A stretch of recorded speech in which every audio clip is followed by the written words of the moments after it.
Hi guys, how are you? I'm back here again today with again some useful piece of information that will help you in long term, guys. So, I was going through something very important, a very useful piece of information, and I thought why not to share with you guys. देखिए I started investing when I was around 26 or 27. So by the time I started working, it took me 4 or 5 years when I actively started investing. And believe me or not, investing is very important. Keep 5% of your income, forget that income, and invest into markets. As I told you, go through my last videos. I have covered the actively managed mutual funds and the passively managed mutual funds, and a list of mutual funds, those which have outperformed stocks in the last 1 year. So they would have given approximately 50 to 60% of returns, which as of now very looks very difficult to get from even stock. So the thing is, when you will when you will start this journey of investing, you will come across a phase wherein you will see the markets riding up and people making a lot of money from stock markets.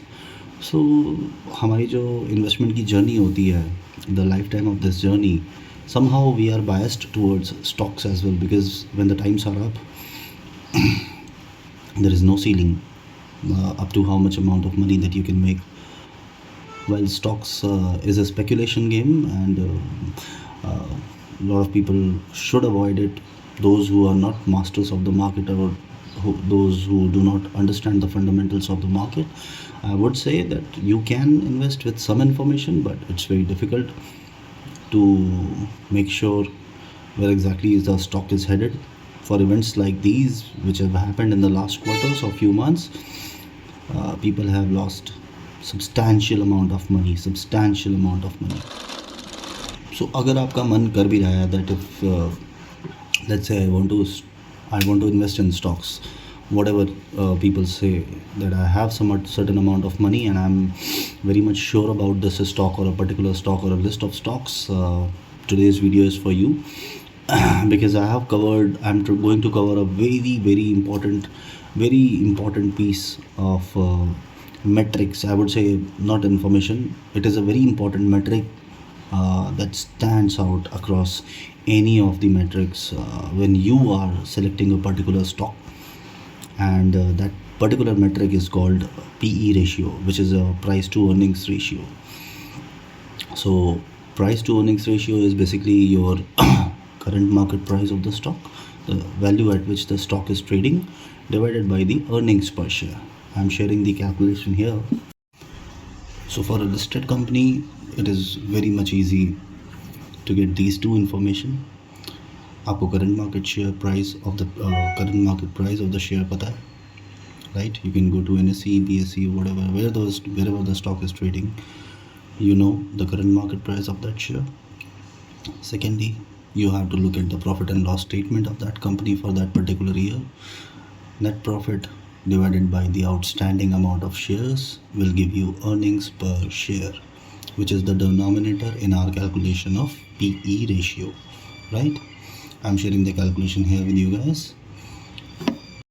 Okay, so why PE ratio is an important metric, and why do investors should choose, or let's say people who are going to start their investing journey, for whomsoever people money, this even small amount of money matters for people like us, of course. So why PE is an important metric. So हम मान लेते हैं, as the calculation suggests, so for every 1 rupee that this company earns, the investors in the market are willing to pay that much amount of money to that stock.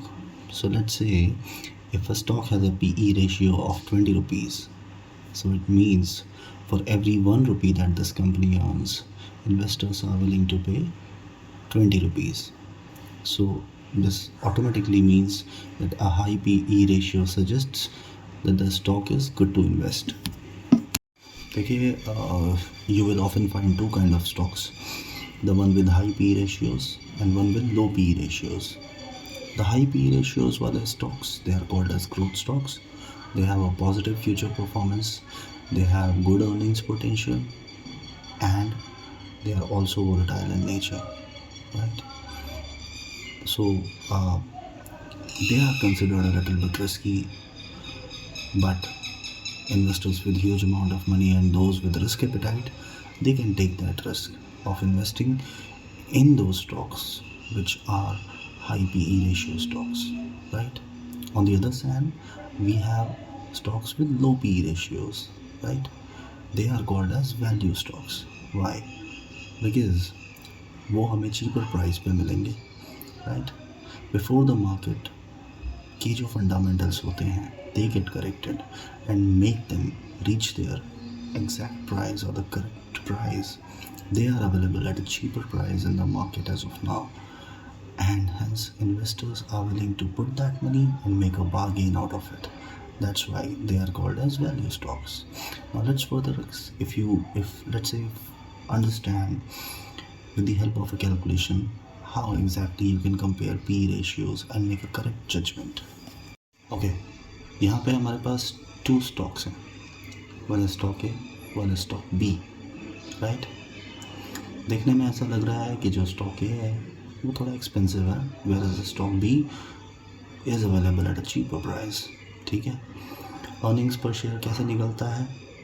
You go to the net profit of a company, you go to the profit and loss statement of a company, you take the net profit that this company has earned. आपको listed company की balance sheet में profit and loss statement में आपको total outstanding shares पे मिल जाएंगे. सो इस case में जहाँ पे आउटस्टैंडिंग शेयर्स 2.5 लाख हैं, नेट अर्निंग्स 5 लाख रुपीज़ है, उसका EPS 2 है, whereas स्टॉक B का सिमिलरली 0.67 है. Now look at the P ratios of stock A and stock B, right? Stock B का जो P ratio है that is 30, whereas stock A is at 15. Now this means for every 1 rupee that this company earns, right, investors in the market are willing to pay 15 rupees for stock A and 30 rupees for stock B. Now this means that stock B is expensive than stock A in the sense of market, not an absolute value, whereas stock A is available at a cheaper price and has a positive future performance. So आप कभी भी market में compare करेंगे, so मैं भी जिस news article की आपको बात कर रहा था, let's go back to that news article and I'll tell you how exactly you can identify in today's scenario through the help of PE ratios, identifying stocks which have good potential of earning more. So now look at the list that I have shared with you. ठीक है, now these are the stocks जिनके P ratios at the time of pre-COVID were much higher as compared to what they are now. So look at the list of these 10 to 15 stocks jinka P ratio. For example, Bajaj Finance had a P ratio of 52 in March 2020, whereas because in the last 4 to 5 months the stocks have come down, the P ratios as of now is 36.6, right? So look at all these stocks जिनके P ratios have drastically fallen down. So NSE के total 500 stocks में से 414 stocks are there जो अपने P ratio के 1/3 level पे trade कर रहे हैं, right? Which means they are available to you as of now at a very cheap price, right? The markets will correct when the time comes, and the P ratios and the market prices will have to adjust as per what the industry is. So hence, if these stocks are available to you at a very cheaper price today, you can look at these kind of parameters and invest in these markets. And hence, there are much more chances of making money with the help of study, calculations, and research rather than just a speculation. So, uh, instead of just going through a lot of irrelevant news, uh, going through suggestions of people, it is better to use some of your knowledge into investing your own money. This will actually help you gain some knowledge, uh, make a better investor, and make a better reader of the markets. Investing की journey is a very long term journey, and if you can read between the lines, there are times when you can make money. Thank you so much.